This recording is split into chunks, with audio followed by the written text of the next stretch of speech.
It's indeed a fine Saturday morning, and we are back talking sports right here on the Weekend Show. I am Monday Thomas, and I'm pleased as Sponge to take you around the world of sports. It is still breakfast, so shall we continue slicing and dicing some cool sports stories? But before we do that, before we get into the conversation, let's quickly take a look at the weekend review, where we saw some very scintillating actions in the world of football, basketball, and as well as on tennis. On Sunday, we saw Barcelona exerting their dominance once again as they were victorious against Real Madrid by 4-3, and that is 4 consecutive wins in the El Clasico this season. On Monday, we saw Team Nigeria, the Flying Eagles in Egypt, qualify to the World Cup upcoming in Chile, and they were also through to the semifinals of the Under-20 Cup of Nations. Unfortunately, they lost to South Africa on Thursday, but it means Nigeria will still play at the upcoming World Cup in Chile. On Tuesday, it was primetime America, showtime, as we saw the NBA kick off in the finest of ways in some different centers as it concerns the semifinals. But talking about the semifinals, the Eastern Conference, we saw the New York Knicks make it to the finals for the first time in 25 years, knocking out Boston Celtics. Today, we are going to determine the second finalist of the Western Conference, and it's between Oklahoma City Thunder or the Denver Nuggets. On Wednesday, Barcelona were crowned champions of the La Liga after a 2-0 comfortable win against Espanyol. On Thursday, we saw some great tennis action. They call it the Internazionale d'Italia in Italy, the 1000 Masters. And for the first time in the history of the 1000 Masters, we are going to see Yannick Sinner and Carlos Alcaraz in the final. Friday, of course, the weekend came very soon for us as we saw Chelsea beating Manchester United by 1-0. We have some stats to talk about in that particular game. And what are we expecting today, Saturday? The build-up for tomorrow in the Formula One, and it's the Italian Grand Prix. Now, let's get to talk about some stories right now as we begin by highlighting the game of the week. And it was on Sunday where we saw Barcelona beat Real Madrid by 4-3.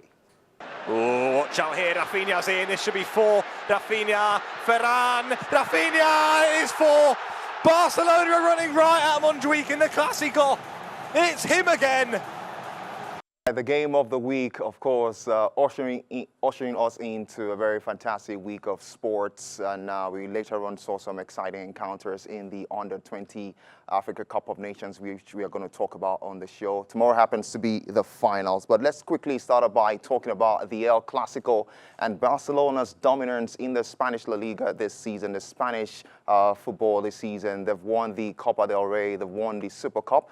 And on Wednesday, they were crowned the champions of the La Liga. I'm not here alone. Joining me is a considerable help of MC Sam. MC Sam, good morning. Good morning. All right, let's talk about Barcelona. I mean, the only flaw they've had this season is not qualifying to the finals of the UEFA Champions League. But how would you rate them, especially against their arch-rivals, Real Madrid? Number one, I would say Barcelona, they're doing very, very well. But I won't compare them with Real Madrid because, to be honest, I mean, this season, this season, Real Madrid, I don't even know what to say about Real Madrid. Do you know, initially, as an Arsenal fan, I remember when we won Real Madrid, we were almost celebrating beating Real Madrid like we won a trophy. But for Barcelona to beat them this last 4 time, consecutive 4 times. good times. That is head-to-head, a Clasico.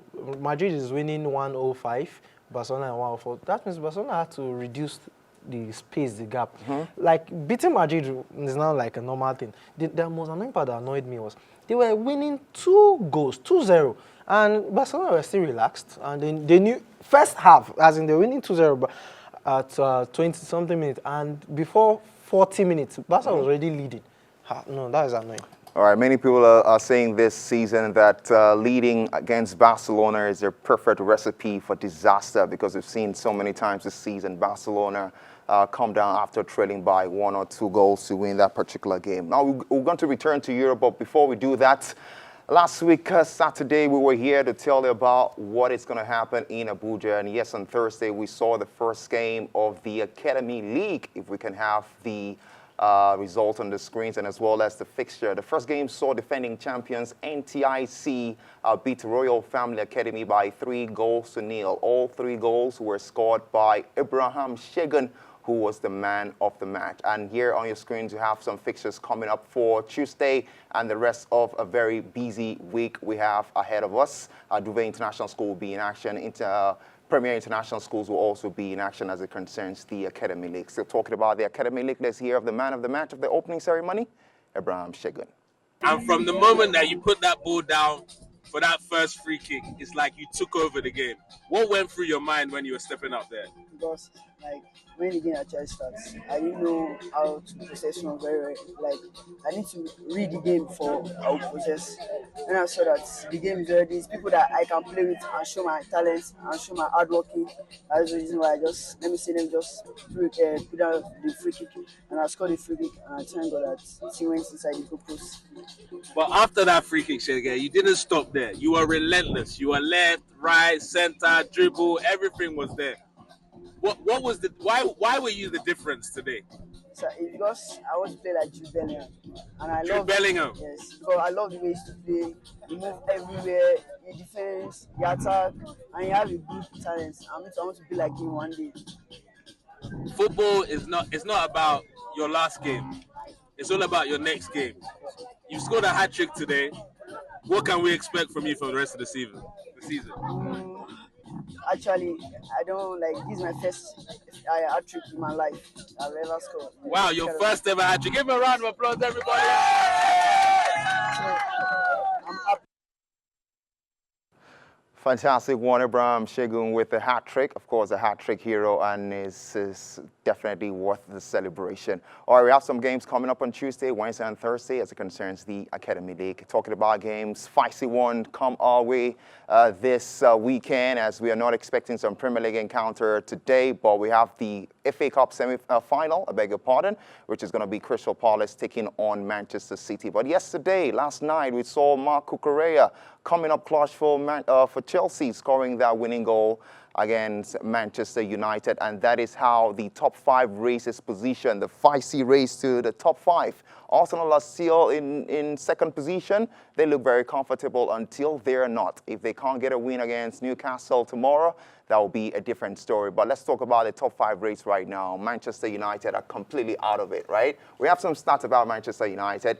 This is the first time in the Premier League history that they've gone an entire season without a back-to-back win. The first time in Manchester United's history, they have not won in 8 consecutive Premier League games. More woes for the Red Devils, who are in the Europa League final. But let's talk about the top 5 race. Manchester City, Chelsea, Aston Villa, and as well as Newcastle. As a matter of fact, the 3rd and the 6th position are just separated by 1 point. How feisty is it in your opinion? First of all, I would say I see my boss giving a waiver offering because they beat Manchester United. I'll tell him congratulations for that. Although beating Man should not be something you should celebrate. A team in position number 17. I don't think they're celebrating beating Man. They're celebrating a chance to play in the Champions League. No, that basic reason why one of the basic reasons why he's celebrating is because they beat Manchester United. Okay. But now let's be serious. Let me see. Top 4 first. I would say Chelsea is out of it. Although they Chelsea are in the top 4 right now. Just 1 more game to go. Manchester will do something because Newcastle have been unique, and I feel Newcastle will do. They might. Newcastle play Arsenal tomorrow. Yes.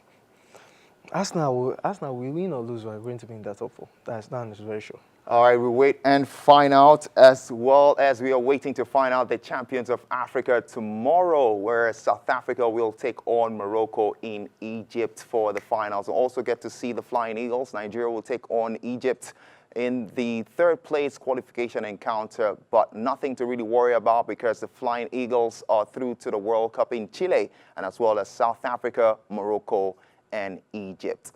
That's all we've got time for on sports right here on the Weekend Show. I remain Monday Thomas, and thank you so much. Thanks for sound.